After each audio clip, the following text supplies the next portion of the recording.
भगवान श्रीकृष्ण कुरुक्षेत्र को ही महाभारत युद्ध पर कहीं बाचिले यार कारण बहु आश्चर्य तथा अद्भुत अटे जहाँ शुणिले आपण हृदय थरी उठे। महाभारत युद्ध जितेबाला ठीक है तो युद्ध पर भूमि बा स्थान खोजागला तो भगवान श्रीकृष्ण को डर थिला कि भाई भाई मध्य गुरु शिष्य मध्य संबंध थिबा प्रतिद्वंदी यही युद्ध में परस्पर को देखी जमिति एमाने परस्पर मध्य संधि करी न नियंतु।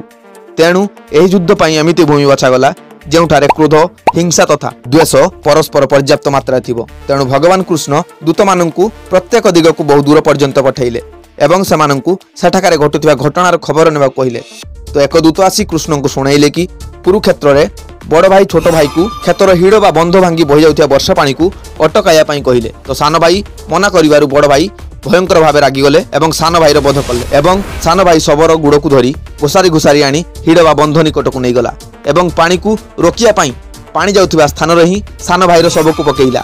तो दूतंकर एही कहानी को सुनी श्रीकृष्ण ठीक कले कि यह हउची ठीक स्थान बा ठीक भूमि जहाँ भाई भाई युद्ध तथा गुरु शिष्य युद्ध पर उपयुक्त अटे।